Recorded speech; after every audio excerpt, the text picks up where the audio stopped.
کجا شدند دامله‌هایی که گذشتگان ما را در چنین روحیه انسانی تربیت می‌کردند؟ کجا شدن؟ بله راست میگویی، کجا شدن؟ بردی بدبخت نیمش زندان کردی، نیمی دیگهش گریزه کردی. کی ملت اینا 4 تا چاپلوس دیگه قرصک بزنن پیشوای ملت بگن کو اینا چاپلوسایتن. او آدمایی که واقعا ملا بودن امروز در کنج زندانن. آدمایی که علم داشتن اونا زندان کردی بدبخت. اون چاپلوسا تا بر اونجا زندان که او آدما را هوی که تاجیکستان پیش ببرن. تو توپای نتونستی تاجیکستان پیش برده. میموندی اون ملا را با یک کس نصیحت میکردن که نمیرفتن با سوریه و با عراق و با افغانستان جنگ نمیکردن. همه را گرفتی بردی محکم کردی، بعد مردم دیگه میخیزن میرون. یک نصیحت میکنه یکی شما اگر کشته شوی در راه الله شما بهشت میری. تمام مردم میخوان که بهشت بروند، میرن بمره بهشت میروند. تمام جوانا مغزی سرش شوشتن 15 دقیقه بگو که بیای بریم از برای خدا بجنگیم بهشت میره. یک ملا باشه که همین سخنها را بگه، تماشا که چقدر مردم میخیزه. پراسته گرفتی همه ملا را بردی محکم کردی. دیگر ملاها گرفتن برفتن ای تاجیکستان. چه دولت باید پیش بروه.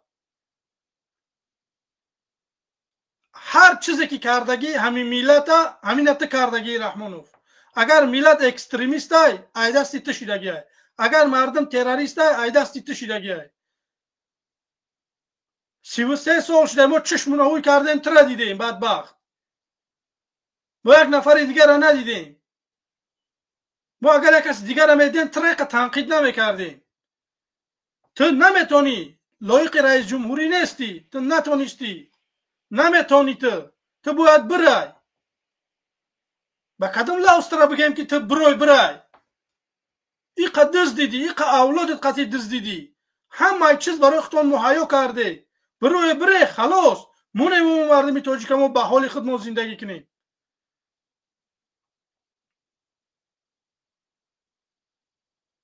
متاسفانه امروز مردم نمیدونم به امید کسی هستن که کسی میوه آزادی میوره. نه برادر عزیز، یگان کس برای ما را آزادی نمیوره اگر ما خودمون تغییر ندیم. من نخواستم در تاجیکستان زندگی کردم برای که نه جای کار بود نه یک سوید بود، نمیدونم یگان چی نبود برای من ترک کردم. اومدم طلب کردم که حکومت تو باید برای من جای کار بتی، تو باید سوید بتی برای من چیزا طلب دارم، حق خدمت. شما را باید طلب بکنه مردم. وقتی شما طلب نمیکنه رحمانوف اینا با 50 سال دیگه حکمرانی کرده رفتن میگیره. به همین خاطر من چی میگم برادران عزیز، به طرف نباشه. برای فکر نظرهاتون بگین. لااقل فکر نظرت در کامنت بنویس. لااقل لایک بمونه برادران عزیز. ما را تا 150 نفر تماشا داره، 30 تا لایک داریم. برادران عزیز به طرف نباشه. ما همه دوام برای شما. ما میخوایم که مردم سرجم بکنیم. ما میخوایم که یک دولت بسازیم که همه شمول باشه. هر کس بتونه فکر نظری خودش گفته. متاسفانه ما اینجا ساعت ها وقت جدا میکنیم، میایم با مردم میخوایم صحبت بکنیم. مردم نمیدونم هر وقت انتخاب کرده شدم که کدام وقت ما مردم به قبل میکنیم که با مردم یک صحبت بکنیم. متاسفانه سحر میخزی افیر میکنی، بیگه میخزی افیر میکنی، همو 500-600 نفر یا که 800 نفر تماشا میکنه و خلاص. خب اشان رحمان رو گوش میکنیم. مگر خادمان دینمان رسالت اصلی خود را فراموش کردند؟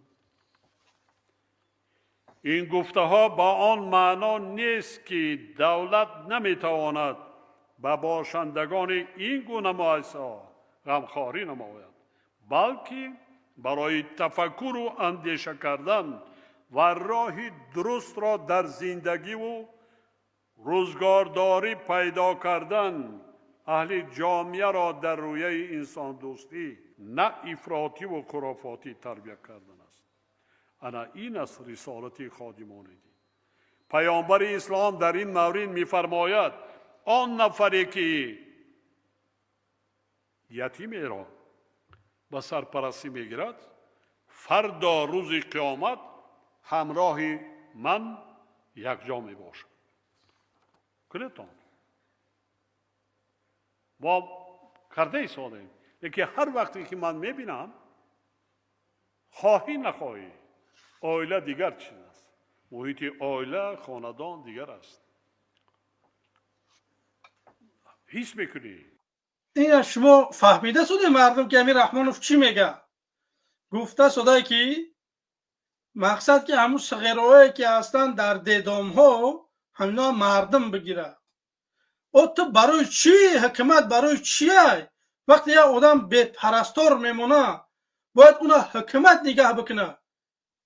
البته که یک نفر اگر یک کمبغل یک چی ما مردمی مسلمانیم یک نفر اگر بگیریم به خدمونه انشاءالله که خداوند ما را به هیچ وعده دادگی.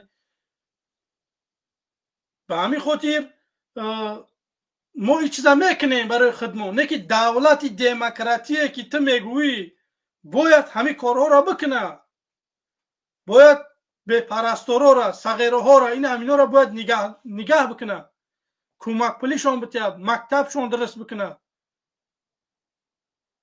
تو چیکار می‌کنی وقتی که ما مردم پیرانسالا را بگیریم ما نمیدونم صغیرها را ما نگاه کنیم، حکومت چیکار میکنه؟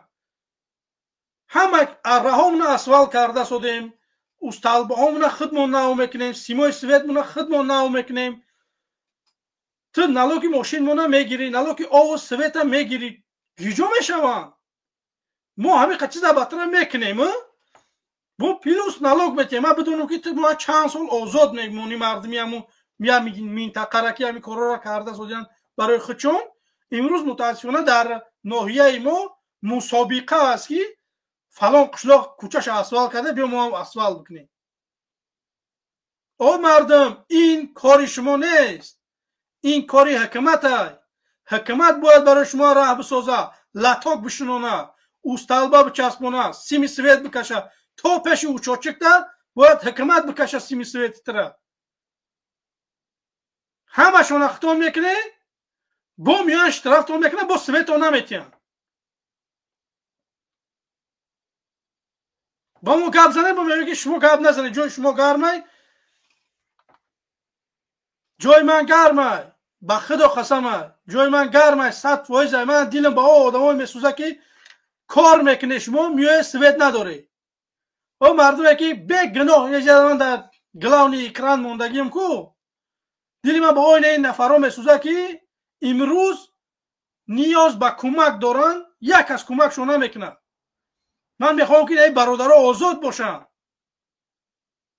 من این چیزا میخوام. بیای با مردم باشه، مردم بیای با ما باشه، با مخالفین باشه، بیای یک کار بکنیم که سرچه هم بشه بریم رحمانوف یک طرفه بکنیم.